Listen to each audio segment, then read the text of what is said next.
Hello guys, welcome back to the channel learn save with Oniverse. இந்த வீடியோவில் என்ன பார்க்க போகிறோம் அப்படின்னா, ஆடிட்டிங் அண்ட் எத்திக்ஸில் நம்ம லாஸ்ட் சாப்டர் 11 இருக்கு இல்லையா. ஸோ எத்திக்கல் பேஸ்ட் சாப்டர் இருக்கும் இல்லையா. ஸோ அதுதான் வந்து நம்ம பார்க்க போகிறோம். ஓகேவா? ஓகே. ஸோ எத்திக்ஸ்னால் என்னென்னலாம் இருக்கலாம். ஸோ டோட்டலாக இந்த சாப்டர் கொஞ்சம் டிஃப்ரெண்ட்டாக இருக்கும், ஜாலியாகவும் இருக்கும். சரியா? ஓகே, பார்க்கலாமா? Okay guys, so let's go into the video. Okay guys, so இப்போ என்ன பார்க்குறோம் அப்படின்னா, ethics and terms of audit engagement இந்த லெசன் தான் வந்து பார்க்க போகிறோம். ஸோ இதில் கவர் ஆகிற டாபிக்ஸ் எல்லாமே இந்த ஓவர்வியூ இந்த பேஜ் தான். ஓகேவா? என்னென்ன இருக்குது, ஃபஸ்ட்டு எத்திக்ஸ் ஓவர்வியூ பார்ப்போம். அண்ட் தென் வந்து இண்டிபெண்டன்ட் டு த ஆடிட்டர்ஸ், அது ரிலேட்டடாக வந்து பார்ப்போம். அதுக்கப்புறம் SA 210, ஓகேவா? SA 210 அதுக்கு ரிலேட்டடான ஒரு ஸ்டாண்டர்ட்ஸ் வந்து பார்ப்போம். ஓகேவா? அதுக்கப்புறம் வந்து ஒரு குட்டி குட்டி டாபிக்ஸ் வந்து பார்ப்போம். சரியா? ஃபைனலாக ஆடிட் குவாலிட்டி பற்றி பேசுவோம், குவாலிட்டி பற்றி. ஓகேவா? ஓகே கைஸ், ஸோ இவ்வளோ தான் வந்து இருக்குது. இந்த சாப்டரோடைய என்டையர் ஓவர்வியூவே இதுதான். சரியா? ஸோ இந்த டாபிக்ஸில் நம்ம கவர் பண்ணிட்டோம்னா இந்த chapter will be done. Okay guys, so first ethics ரிலேட்டடாக போகணும் அப்படின்னா, நம்மளுக்கு மீனிங்லாம் இருக்கும். ஸோ ஃபஸ்ட்டு எத்திக்ஸோட மீனிங்கு, அண்ட் தென் வந்து எந்த ப்ரொஃபஷ்னல் எத்திக்ஸ் எதுக்காக, ஸோ 2 அப்ரோச்சஸ் பார்ப்போம். அப்புறம் வந்து ஃபண்டமெண்டல் பிரின்சிபல்ஸ் ஒரு 5 இருக்கும். ஸோ அந்த 5ஐயும் பார்த்துட்டோம் அப்படின்னா எத்திக்ஸ் வந்து ஓவர் ஆகிடும். சரியா? Okay so let's go into the chapter deeply. So first நம்ம எத்திக்ஸ் எதுக்காக படிக்கிறோம் அப்படிங்கிறது தெரியுமா? ஸோ எதுக்காக நம்ம ஆடிட்டிங்கோட எத்திக்ஸும் சேர்த்து படிக்கிறோம் அப்படிங்கிறத ஃபஸ்ட்டு தெரிஞ்சுக்கோங்க. ஓகேவா? ஓகே, இப்போ நான் வந்து உங்கள்கிட்ட ஒரு சுச்சுவேஷன் ஃப்ரேம் பண்ணுறேன். ஓகே கைஸ், ஸோ கொஞ்சம் காமெடியாக தான் இருக்கும், இது வந்து கொஞ்சம் அட்ஜஸ்ட் பண்ணிக்கோங்க. இது வந்து ஒரு பாப்பா. சரியா? இப்போது நம்மளுக்கு வந்து என்ன இருக்குன்னா, ஒரு டிராஃபிக் சிக்னல் வந்து இருக்குது. சரியா? ஸோ இதில் இருக்கிறது தான் வந்து நீங்கள் என்னென்னா டிரைவராக இருக்கீங்க. ஓகே ஸோ அந்த டிரைவராக இருக்க நீங்கள் என்ன பண்ணணும் அப்படின்னா, இப்போது உங்களுக்கு என்ன பண்ணிட்டாங்க, இந்த இடத்துல வந்து ரெட் சிக்னல் போட்டிருக்காங்க. ஓகேவா? அதனால் வந்து நீங்கள் நின்றுட்டீங்க, வரிசை எல்லாமே க்ராஸ் பண்ணி போயிட்டாங்க. ஓகே, ஸோ கொஞ்சம் நேரம் கழித்து உடனே எல்லோ அண்ட் க்ரீன் சிக்னல் போட்டாங்க. ஸோ இப்போ நீங்கள் என்ன பண்ணணும் அப்படின்னா, மூவ் பண்ணி ஆகணும். ஆனால் ஒரே ஒரு குட்டி பாப்பா என்ன பண்ணுது அப்படின்னா, டிராஃபிக்கில் போயிட்டுருக்கு இன்னும். ஓகேவா? சரி, இப்போ வந்து அதான் க்ரீன் சிக்னல் போட்டாங்களே, நம்ம போய் இடித்து தள்ளிட்டு போயிட்டே இருப்போம்னு போவீங்களா, இல்லை கொஞ்சம் இந்த பாப்பாவுக்காக யோசிப்பீங்களா, ரூல்ஸை ஃபாலோ பண்ணுவீங்களா? ஓகே, ரூல்ஸை ஃபாலோ பண்ணுவீங்களா, இல்லை கொஞ்சம் நீங்கள் என்ன பண்ணுவீங்க, இந்த மாதிரி பிஹேவியரோட ஹியூமனிட்டியோட இருப்பீங்களா? சொல்லுங்கள். ஸோ இந்த இடத்துல நம்ம என்ன பண்ணுவோம் கரெக்டாக? ஸோ இதில் என்ன பண்ணுவோம் அப்படின்னா, ஸோ ஃபர்ஸ்ட்டு நம்ம இந்த பாப்பாக்காகவே யோசிப்போம்.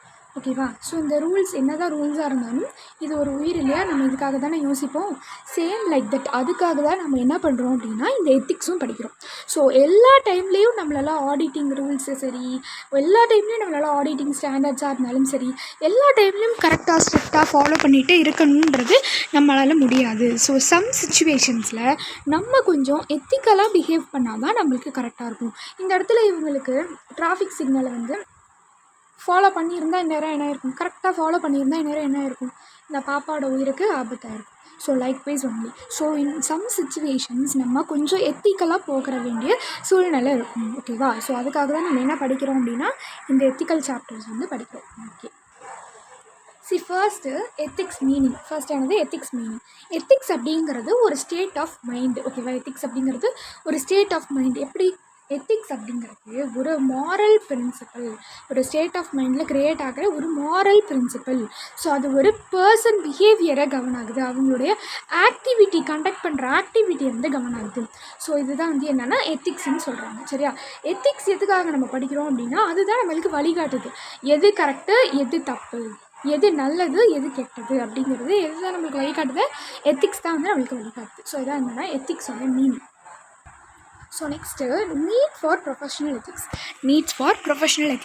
ஸோ ஃபஸ்ட்டு இந்த ப்ரொஃபஷ்னல் எத்திக்கான நீட்ஸ் என்னென்ன, எதுக்காக நம்ம இந்த மாதிரி ப்ரொஃபஷ்னல் எத்திக்கலாக கொஞ்சம் பிஹேவ் பண்ணிடணும், எதுக்காக அப்படி இருக்கணும் அப்படின்னு பார்த்தோம்னா, நம்மளுடைய சர்வீஸ் மேலே அவங்க வச்சுருக்கிற tremendous trust.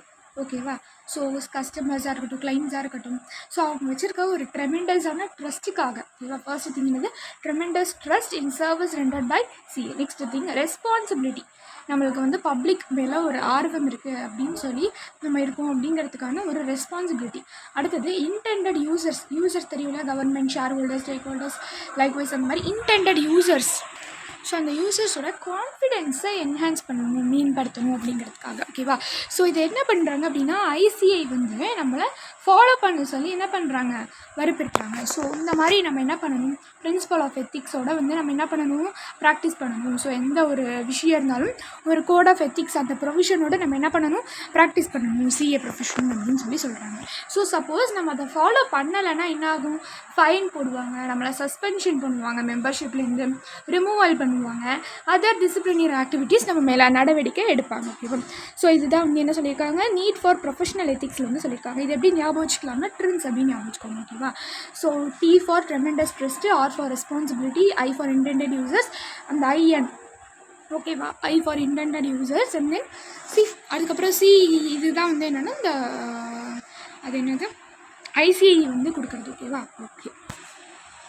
So next principle based approach and legal based approach. What? Principle based approach and legal based approach. இது வந்து எப்படி நம்ம வந்து பார்க்கலாம் அப்படின்னா, சி இப்போது பிரின்சிபல் பேஸ் நான் சொன்னேன் இல்லையா, பிரின்சிபல் அப்படிங்கிறப்போ லீகலாக எப்படி சொல்கிறது, ரூல்னால் இது தான் அப்படிங்கிற மாதிரி. ஓகேவா? சி அந்த மாதிரிலாம் இல்லாமல் நம்ம எப்படின்னா ஒரு நல்ல பிஹேவியரோட, ஒரு நல்ல குவாலிட்டியோட, நம்ம ஒரு நல்ல மனிதாபிமானம் சொல்லுவாங்க இல்லையா, ஸோ அந்த மாதிரி இருக்கிறது இந்த எத்திக்கல்னு சொல்கிறாங்க. ஸோ லீகலாக ரூல்ஸ்லாம் இல்லாமல் இருக்கிறது. ஓகேவா? பட் இங்கே லீகலாக தான் இருக்கணும், ரூல்ஸாக தான் இருக்கணும், அந்த பேஸ்ட் அப்ரோச் தான் இங்கே சொல்கிறாங்க. கம்ப்ளைண்ட்ஸ் பொறுத்த வரைக்கும் இது எத்திக்கலில் தான் ஃபாலோ பண்ணுது, எத்திக்கல் ஸ்பிரிட்ஸ் தான். ஸோ இது கரெக்டாக ரூல்ஸ் தான் வந்து ஃபாலோ பண்ணுறாங்க. ஸ்கோப் பொறுத்த வரைக்கும் இதில் அவங்க வந்து ப்ரொஃபஷ்னல் ஜட்ஜ்மெண்ட் வந்து அதிகமாக இருக்கும். பட் இங்கே அவங்க என்ன சொல்கிறாங்களோ அந்த நேரோவான அவுட்புட் மட்டும்தான். ஓகேவா? நெக்ஸ்ட்டு ஃப்ளெக்சிபிலிட்டி பொறுத்த வரைக்கும் பிரின்சிபல் பேஸ்டுன்றப்போ ஃப்ளெக்சிபிளாக அவங்களால வந்து என்ன பண்ண முடியும் அப்படின்னா எந்த முடிவுனாலும் எடுக்க முடியும். இங்கே அப்படி கிடையாது, ரிஜிடாக தான் இருக்கணும். ஸோ இதான் என்னென்னா 2 types ஆஃப் அப்ரோச்சஸ்ன்னு சொல்கிறாங்க. Okay, what's principle based approach and legal based approach. So இப்போ நெக்ஸ்ட்டு என்ன அப்படின்னா fundamental principle of professional ethic. ஸோ இது ரொம்ப ரொம்ப இம்பார்ட்டண்ட் இந்த சென்ஸ் எக்ஸாம் பாயிண்ட் ஆஃப் வியூவில். ஓகேவா? ரொம்ப டீப்பாக வந்து கவனிங்க. பிரின்சிபல்ஸ், அதாவது ஃபண்டமெண்டல் பிரின்சிபல்ஸ் என்னென்ன அப்படின்னு பார்த்தோம்னா 5 இருக்குது. ஓகேவா? என்னென்ன 5 இருக்குது. ஓகே, சி இது எப்படி ஞாபகம் வச்சுக்கலான்னா, இது எப்படி ஞாபகம் வச்சுக்கலாம் அப்படின்னா int ob pro cro pro. ஓகேவா? Int ob pro co pro அப்படின்னு ஞாபகம் வச்சுக்கோங்க. Int for integrity, next ob for objectivity, and then pro for professional competence and due care, co for confidentiality, திரும்பவும் ப்ரோ. ஓகேவா? Professional behaviour. Okay, int ob pro cro pro அப்படின்னு சொல்லி ஞாபகம் வச்சுக்கோங்க. மேஜிக்லாம் பண்ணுவாங்களே, ஆப்ரகா டோப்ரகான்னு, அந்த மாதிரி தான் இதுவும் அப்படி தான் நானும் வச்சுக்கிட்டேன் ஞாபகம். நீங்கள் அதேமாதிரி வச்சுக்கோங்க. ஓகேவா? ஓகே, இது எதுக்காக இந்த மந்திரம் போட்டுட்ருக்கோம், இப்போது ஃபண்டமெண்டல் பிரின்சிபல்ஸ்க்காக. ஓகேவா? ஓகே, சரி. இப்போ வந்து இந்த டாபிக்ஸ் ஞாபகம் வச்சுக்கிட்டாச்சு, இதுக்குள்ளே இருக்கிற திங்ஸ்லாம் ஞாபகம் வச்சுக்கலாம். First thing integrity. ஃபர்ஸ்ட் என்னது? இன்டெகிரிட்டி. ஃபஸ்ட்டு என்ன சொல்ல வராங்க இந்த ப்ரொஃபஷனல் எத்திக்கில் ஃபண்டமெண்டல் பிரின்சிபலில் ஃபஸ்ட்டு சொல்ல வர்றது என்னது? இன்டெகிரிட்டி. இதில் என்ன சொல்ல வராங்க அப்படின்னா நம்ம இன்டெகிரிட்டியோடு இருக்கணும்னு என்ன சொல்ல வராங்க, நம்ம ஒரு ப்ரொஃபஷனில் வந்துட்டோம் அப்படிங்கிறப்போ ஸ்ட்ரெயிட் ஃபார்வர்டாக இருக்கணும். என்ன இருக்கணும்? ஸ்ட்ரெயிட் ஃபார்வர்டாக இருக்கணும். அண்ட் தென் ஹானஸ்ட்டாக இருக்கணும்.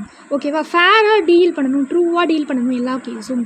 எந்த ஒரு மிஸ்டேட்மெண்ட்டான, ஒரு ஃபால்ஸான, ஒரு மெச்சூரிட்டி இல்லாமல், ஒரு மிஸ்லீடிங் ஸ்டேட்மெண்ட்டில் நம்ம என்ன பண்ணக்கூடாது, அசோசியேட் ஆகக்கூடாது. இதுதான் வந்து என்ன சொல்லியிருக்காங்க, இன்டெகிரிட்டியில் சொல்லியிருக்காங்க. ஸ்ட்ரெயிட் ஃபார்வர்டாக, ஹானஸ்ட்டாக, ட்ரூத்ஃபுல்லாக இருக்கணும். அவ்வளோதான், உண்மையாக இருக்கணும் ஆக மொத்தம். Next thing objectivity. அப்ஜெக்டிவிட்டியில் என்ன சொல்ல வராங்க, ஸோ எந்த ஒரு விஷயத்துலையும் நம்ம காம்ப்ரமைஸ் ஆகக்கூடாது. வாங்க நாங்கள் இவ்வளோ பண்ணுறோம் இவ்வளோ பண்ணுறோம்லாம் சொல்லுவாங்க, நம்ம என்ன பண்ணக்கூடாது, காம்ப்ரமைஸே ஆகக்கூடாது. அதுதான் நம்மளுடைய அப்ஜெக்டிவிட்டிங்க. சரியா? ஓகே, ஸோ நம்மளுடைய ப்ரொஃபஷனல் ஜட்ஜ்மெண்ட் எந்த விஷயத்துலையும் பாதிக்கப்படக்கூடாது.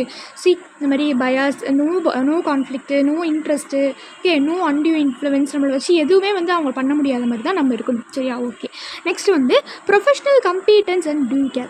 ப்ரொஃபஷனல் கம்பீட்டன்ஸ் அப்படின்னா நம்மளுக்குன்னு ஒரு knowledge, skill, technical skill, professional standards, இதிலெல்லாம் நம்ம ஸ்ட்ராங்காக இருக்கணும். இதுதான் என்னென்னா ப்ரொஃபஷனல் கம்பீட்டன்ஸ். இதெல்லாம் தான் தேவை அப்படி இருக்கிறதுக்கு. டியூ கேர்னு எதை சொல்ல வராங்க, நம்ம ஒரு விஷயத்துலையும் கேர்ஃபுல்லாக ஆக்ட் பண்ணணும். அதுதான் டியூ கேர். ரொம்ப பார்த்து நம்ம ஆக்ட் பண்ணணும்னு சொல்லுவாங்களே, அந்த மாதிரி பார்த்து நம்ம வேலை பார்க்கணும். ஸோ அதுதான் என்ன சொல்கிறாங்க அப்படின்னா இந்த டியூ கேர் அப்படின்னு சொல்கிறாங்க. Act carefully on the timing basis. ஓகேவா? ஸோ ப்ரொஃபஷனல் கம்பீட்டன்ஸ் அப்படிங்கிறப்போ knowledge, skill, technical skill, professional standards இது எல்லாமே தேவைப்படுது. அண்ட் தென் டியூ கேர் அப்படிங்கிறப்போ நம்ம எந்த ஒரு விஷயத்துலையும் கேர்ஃபுல்லாக ஆக்ட் பண்ணணும். எந்த ஒரு விஷயத்துலையும் டைம்லி பேசிஸில் கேர்ஃபுல்லாக நம்ம வேலை பார்க்கணும். கான்ஃபிடென்ஷியாலிட்டினா இந்த மாதிரி உங்களுக்கு லாக் தான் உங்களுக்கு ஞாபகம் வரும். ஏன்னா நம்ம எந்த ஒரு விஷயத்தையும் வெளியில் விழக்கூடாது. அவ்வளோதான். Confidentiality of the information. So எந்த ஒரு விஷயத்தையும் நம்ம பப்ளிக் இன்ட்ரெஸ்ட், அதாவது அந்த இடத்துல வந்து எந்த ஒரு கிளைண்ட்டுக்கிட்டையும் நம்ம வந்து, அதாவது ஒரு கிளைண்ட் கிட்ட நம்ம இன்ஃபர்மேஷன் வாங்குகிறோம் அப்படின்னா அது எந்த ஒரு தேர்ட் பார்ட்டிகிட்டையும் நம்ம வந்து என்ன கூடாது, சொல்லவே கூடாது. ஓகேவா? ஸோ அப்படி நம்ம சொல்லணும்னு இருந்தாலும் அவங்க அதை வந்து ஒத்துக்கணும், இல்லை அந்த லா ஒத்துக்கணும். ஓகேவா? ஸோ அப்படிலாம் இருந்தால் மட்டும்தான் நம்ம என்ன பண்ணலாம், இந்த மாதிரி விஷயத்தை வெளியிடலாம். அது வரைக்கும் நம்ம பாதுகாப்பாக வச்சுருக்கணும். அதுதான் என்னது, கான்ஃபிடென்ஷியலிட்டியில் சொல்ல வராங்க. ஓகேவா? Next thing, professional behaviour. ஓகேவா? என்னது, நம்மளுடைய ப்ரொஃபஷ்னல் பிஹேவியர். நம்ம இந்த மாதிரி வந்து தப்பான விஷயத்தில், தப்பான கண்ணோட்டத்தில் எப்பயுமே வந்து பண்ணக்கூடாது. அந்த மாதிரியான கண்டக்ட்டை நம்ம அவாய்ட் பண்ணிக்கணும். ஓகேவா? ஓகே. ஸோ நம்மளுடைய ப்ரொஃபஷனை டிஸ்க்ரீட் பண்ணுற மாதிரி எந்த ஒரு கண்டக்ட்டும் நம்ம வச்சுக்கக்கூடாது, அவாய்ட் பண்ணிக்கணும். ஓகேவா? ஸோ அது மாதிரி வந்து நம்ம வேறு எந்த ஒரு எம்ப்ளாய்மெண்ட்லேயோ ஆக்குபேஷன்லேயோ வேறு எந்த ஆக்டிவிட்டிலையுமே நம்ம என்ன பண்ணியிருக்கக்கூடாது, ஈடுபட்டிருக்கக்கூடாது. ஓகேவா? ஸோ அது வந்து நம்மளுக்கு ஒரு இன்பேராக விளங்குது. நம்மளுடைய இன்டெகிரிட்டிக்கும் நம்மளுடைய அப்ஜெக்டிவ்க்கும் என்ன இன்பேராக விளங்குது, சம்மந்தமே இல்லாத மாதிரி அது தப்பாக விளங்குது அப்படின்னு சொல்கிறாங்க. சரியா? என்னென்ன ஃபண்டமெண்டல் பிரின்சிபல்ஸ்லாம் இப்போ பார்த்துருக்கோம் நம்ம. ஃபர்ஸ்ட் இன்டெகிரிட்டியாக, நேர்மையாக, உண்மையாக இருக்கணும். ஆப்ஜெக்டிவிட்டி, எந்த ஒரு விஷயத்துலையும் நம்ம காம்ப்ரமைஸே ஆகக்கூடாது. ப்ரொஃபஷனல் காம்பெட்டன்ஸ், நம்மளுக்கு நாலேஜ், ஸ்கில், டெக்னிக்கல் ஸ்கில் எல்லாமே கரெக்டாக வச்சுக்கணும். டியூ கேருங்கிறப்போ நம்ம பார்த்து கேர்ஃபுல்லாக எல்லா விஷயத்தையும் பார்த்து பண்ணணும். கான்ஃபிடென்ஷியாலிட்டி, எந்த ஒரு உண்மையும் நம்ம வந்து பாதுகாப்பாக வச்சுருக்கணும். ஸோ ப்ரொஃபஷனல் பிஹேவியர், ஸோ நம்மளுடைய வேலைக்கு டிஸ்க்ரிஷன் ஆகிற மாதிரி, நம்ம ப்ரொஃபஷனுக்கு டிஸ்க்ரிஷன் ஆகிற மாதிரி எந்த ஒரு வேலையும் நம்ம பண்ணக்கூடாது. எம்ப்ளாய்மெண்ட்டாக இருந்தாலும் சரி, ஆக்குபேஷனாக இருந்தாலும் சரி, ஆக்டிவிட்டியாக இருந்தாலும் சரி, அந்த மாதிரியான விஷயத்தை நம்ம எங்கேஜாக ஆகக்கூடாது. இதுதான் வந்து என்ன சொல்லியிருக்காங்க, ஃபண்டமெண்டல் பிரின்சிபல்ஸில் ஆஃப் ப்ரொஃபஷனல் எத்திக்ஸில் அவங்க சொல்ல வர விஷயம் ரொம்ப ரொம்ப இம்பார்ட்டன்ட். ரிப்பீட்டட். இந்த கொஷின் எல்லாமே எக்ஸாமே இருக்காது, அந்த மாதிரி தான் இருக்கும். ஸோ இந்த கான்செப்ட் இல்லாமல் கொஷின் இருக்காது. ஓகேவா? ஓகே. சரி, நெக்ஸ்ட்டு இண்டிபெண்டன்ஸ் ஆஃப் ஆடிட்டர். என்னது இண்டிபெண்டன்ஸ் ஆஃப் ஆடிட்டர்? ஆடிட்டர், இந்த இடத்துல ஆடிட்டருடைய இண்டிபெண்டன்ஸ் பற்றி பேசுகிறாங்க. எதுக்காக இந்த ஆடிட்டருடைய இண்டிபெண்டன்ஸ் பற்றி ஏன் பேசணும்? ஃபஸ்ட்டு, ஆடிட்டர் அவங்க இண்டிபெண்டன்ஸாக இருந்தால் தான் அவங்களுடைய ஒர்க்கே பண்ண முடியும். அவங்களுக்கு தேவையான ரிலேட்டிவ், அவங்களுக்கு சம்மந்தப்பட்ட ஆளுங்க, அவங்களுடைய ஃப்ரெண்ட்ஸ், அவங்களுடைய க்ளோஸ் ஏதாவது வந்து அதில் ரிலேஷன் இருக்குது அப்படின்னா அங்கே அவங்களுக்கு இண்டிபெண்டன்ஸி இல்லைன்னு அர்த்தம். ஓகேவா? ஸோ அப்போது இவங்க இன்ஃப்ளூயன்ஸ் பண்ணிவிட்டு இதெல்லாம் குட் ரிவ்யூ கொடுக்குறாங்கப்பா அப்படின்னு பேசுகிறாங்க இல்லையா? ஸோ அதனால் எந்த ஒரு ரிலேஷன்ஷிப்புமே இந்த இடத்துல வந்து நம்மளுக்கு இருக்கக்கூடாது. ஸோ அதுதான் வந்து இண்டிபெண்டன்ஸ் ஆஃப் த ஆடிட்டர்னு இங்கே வந்து சொல்ல வராங்க. நம்மளுக்கு நம்ம எந்த ஒரு விஷயம் கொடுத்தாலும் சப்பார்டினேட்டாக, judgement of a person is not சப்பார்டினேட்டாக இருக்கக்கூடாது. ஓகேவா? ஸோ அது விஷஸாக இருக்கலாம், இந்த ஒரு டைரக்ஷனாக இருக்கலாம், இன்னொரு பர்சனுடைய இது மூலமாக நம்ம இருக்கவே கூடாது. ஓகேவா? ஸோ இந்த இடத்துல இண்டிபெண்டன்ஸ் அப்படிங்கிறது டைரெக்டாக யாருமே என்ன பண்ணல, டிஃபைன் பண்ணல. ப்ரிசைஸாக எப்படி சொல்லியிருக்காங்க அப்படின்னா, so first independence of mind. நம்மளுடைய ஸ்டேட் ஆஃப் மைண்டில் எப்படி இண்டிபெண்டன்ஸுன்னு நம்ம வச்சுக்கணும் அப்படின்னா, நம்ம யாருடைய இன்ஃப்ளூயன்ஸையும் வந்து பயன்படுத்தி நம்ம ஒப்பீனியன் வந்து சொல்லக்கூடாது. அதுதான் வந்து நம்மளுக்கு ஃபர்ஸ்ட் இருக்கிற இண்டிபெண்டன்ஸ் ஆஃப் மைண்டு. நம்ம எப்படி இருக்கணும், இன்டெகிரிட்டி, நேர்மையாக, அப்ஜெக்டிவிட்டி, எங்கேயும் காம்ப்ரமைஸ் ஆகாமல், ப்ரொஃபஷனல் ஸ்கெப்டிசம், கொஷனிங் மைண்டோடே இருக்கணும். ஸோ இதெல்லாம் தான் என்னது அலோடு, நம்மளுக்கு இண்டிபெண்டன்ஸ் ஆஃப் மைண்டில் சொல்ல வராங்க. Next independence of appearance. நம்மளுடைய இண்டிபெண்டன்ஸ் பார்த்து நம்மளே ஃபஸ்ட்டு சாட்டிஸ்ஃபை ஆகிருக்கணும். அதுதான் வந்து ஃபஸ்ட்டு சொல்கிறது. He himself should satisfy himself. ஓகேவா? அவ்வளோதான். நம்ம இண்டிபெண்டன்ஸ் பார்த்து நம்மளே சாட்டிஸ்ஃபை ஆகிருக்கணும். ஓகேவா? ஸோ நம்மளை பார்க்குறப்போ யூசர்ஸ்க்கு ஒரு கான்ஃபிடென்ஸ் வந்து வரணும். ஓகேவா? ஸோ நம்மளை பார்க்குறப்போ யூசர்ஸ்க்கு ஒரு கான்ஃபிடென்ஸ் வரணும். ஃபஸ்ட்டு நம்மளுக்கு ஃபஸ்ட்டு சாட்டிஸ்ஃபையாக இருக்கணும், நம்ம இண்டிபெண்டன்ஸாக இருக்கணும். செகண்ட் திங், யூசர்ஸ் நம்மளை பார்க்குறப்போ அவங்களுக்கும் நம்மளுக்கு என்ன பண்ணணும், அவங்களுக்கும் நம்ம மேலே ஒரு கான்ஃபிடென்ஸ் ஏற்படணும். ஸோ நம்ம ஒரு குட் அப்ரோச்சோட, பயம் இல்லாமல் ஹானஸ்டான ஒப்பீனியனை நம்ம கொடுக்கணும். இதுதான் என்னென்னா இண்டிபெண்டன்ஸ் ஆஃப் அப்பியரன்ஸ்னு சொல்கிறாங்க. இது ரெண்டையும் சேர்ந்தது தான் இந்த இடத்துல அவங்க இண்டிபெண்டன்ஸ் அப்படின்னு அவங்க சொல்ல வராங்களாம். ஓகேவா? Okay guys. ஸோ இதுதான் வந்து நம்மளுக்கு ஃபர்ஸ்ட் பார்ட் ஆஃப் த வீடியோவில் நம்ம பார்க்குறது. Okay. So threads to independence வந்து நெக்ஸ்ட் பார்ட்டில் பார்க்கலாம். இந்த மாதிரி வந்து அழகாக பண்ணியிருக்கேன், ரெடி பண்ணியிருக்கேன். இந்த மாதிரி வந்து நிறைய நான் ஞாபகம் வச்சுக்கிறதுக்காக பண்ணியிருக்கேன். சரியா? ஸோ கொஞ்சம் ஃபன்னாலாம் இருக்கும். ஓகே. ஸோ மிஸ் பண்ணாமல் நெக்ஸ்ட் பார்ட் ஆஃப் த வீடியோவும் பாருங்கள். ஓகேவா? We will see quickly. Until then, this is Shweta signing off. Thank you.